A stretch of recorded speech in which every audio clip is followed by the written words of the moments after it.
গরম পড়েছে, কিন্তু মাংস তো খেতেই হবে, রবিবার দুপুর বলে কথা। সেই জন্য আমি পেঁপে দিয়ে আলু দিয়ে পাতলা করে মাংসের ঝোল করছি। প্রথমে পেঁপে আলুটা ভেজে তুলে নিলাম, তারপরে ওই তেলের মধ্যে গোটা গরম মশলা ফোড়ন দিলাম। ফোড়নে দারচিনি, লবঙ্গ, ছোটো এলাচ, জয়িত্রী ফোড়নে দিলাম।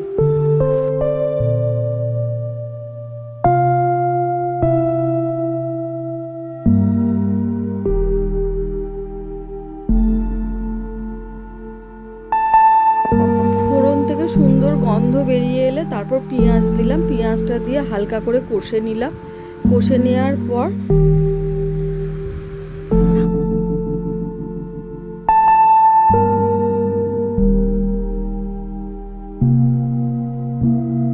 হালকা বাদামি বাদামি হয়ে গেলে তারপর আমি টমেটো দিলাম। টমেটো দিয়ে আর একটু কষিয়ে নিচ্ছি। তারপর নুন দিলাম, দিয়ে আর একটু কষিয়ে নিচ্ছি।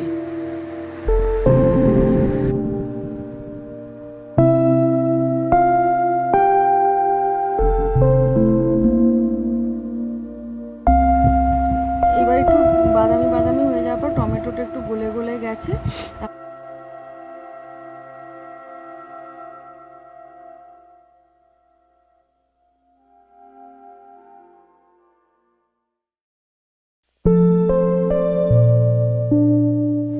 এবার নিয়ে মিক্সির জারে তুলে নিলাম, নিয়ে ঠান্ডা করে এটাকে পেস্ট করে নেব।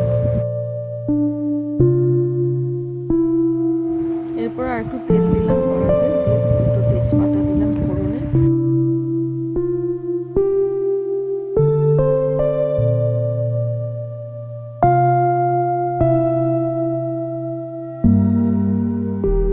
তারপর ফোড়নটা হয়ে গেলে চিকেনগুলো দিয়ে ভেজে ভেজে তুলে নেব।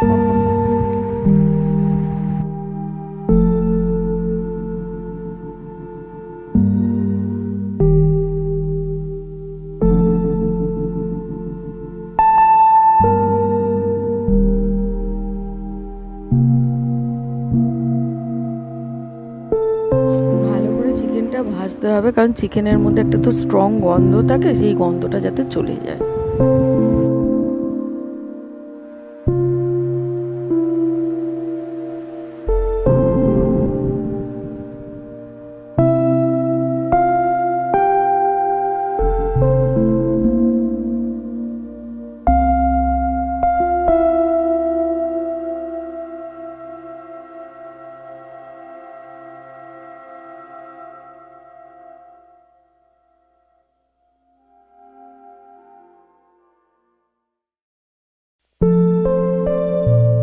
চিকেনটা হালকা ভাজা ভাজা একটু গোল্ডেন গোল্ডেন রং ধরেছে। তারপরে ওটাকে ভাজা হয়ে যাওয়ার পর একটা জায়গায় তুলে নিলাম মাংসটা।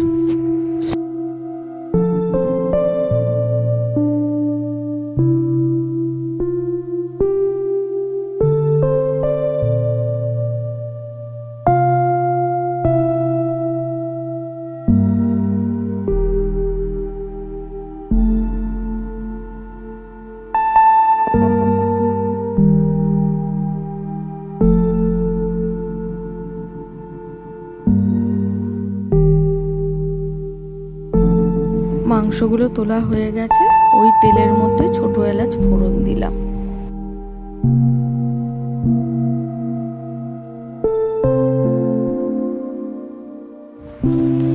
জিরে গুঁড়ো, ধনে গুঁড়ো দিলাম।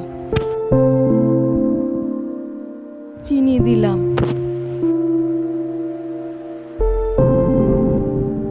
দিলাম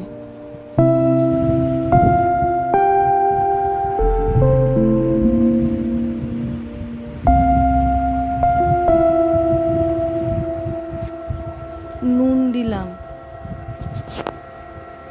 একটু নাড়িয়ে দিলাম।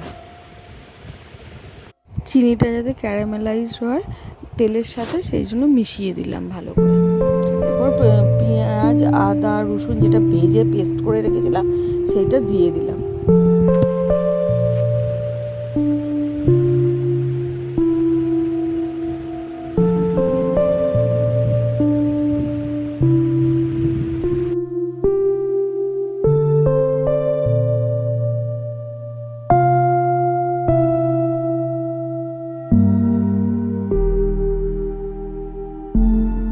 এইবার কষাবো যতক্ষণ না মশলা থেকে তেলটা ছেড়ে আসবে।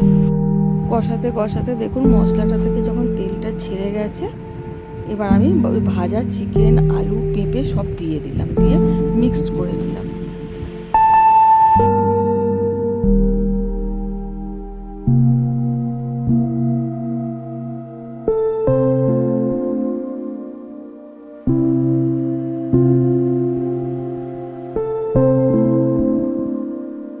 এবার সব কিছু দিয়ে এবার মশলার সঙ্গে চিকেনটা, আলুটা, পেঁপেটা ভালো করে কষিয়ে নিচ্ছি।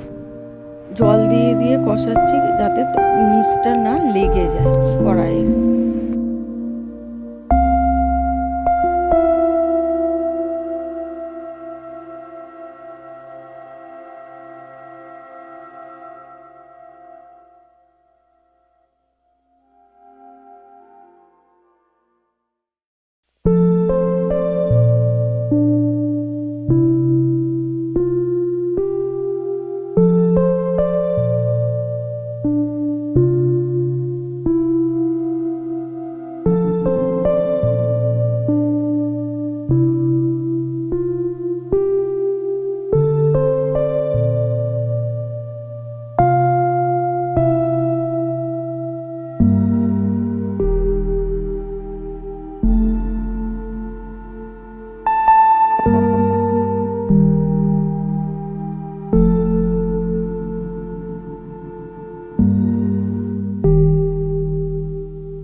কষানো হয়ে এসছে।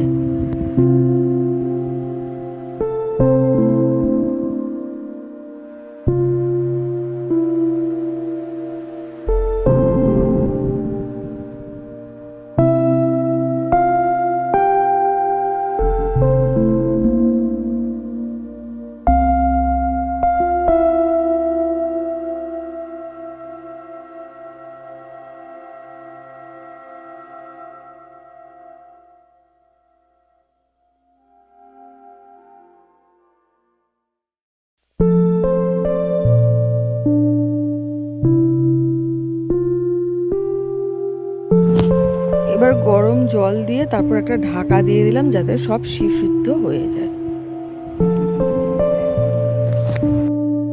আচ্ছা, মিক্সির জারের মধ্যে আবার আমি পেঁয়াজ, কাঁচা লঙ্কা আর রসুন, আদা পেস্ট করে নিয়ে আবার পেস্টটা দিলাম চিকেনের মধ্যে।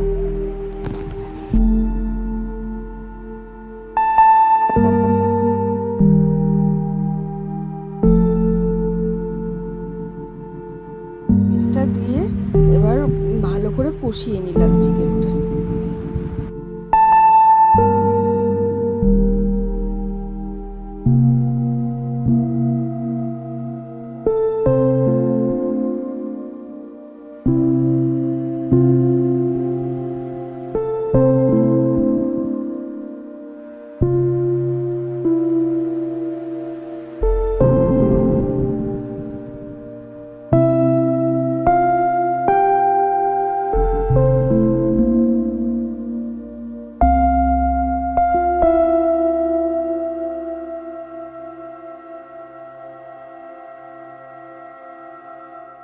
পর্যন্ত যখন ভিডিওটা দেখছেন নিশ্চয়ই ভালো লাগছে। বেশি বেশি লাইক করবেন, সাবস্ক্রাইব করবেন, ফলো করবেন।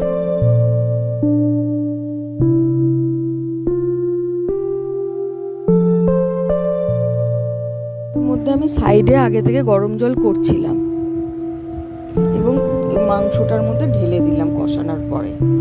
এবার ফুটছে।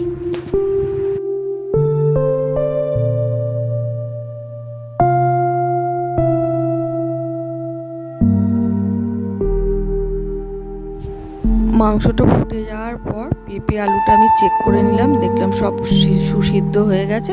পেঁপে দিয়ে মাংসর ঝোল আলু দিয়ে কমপ্লিট।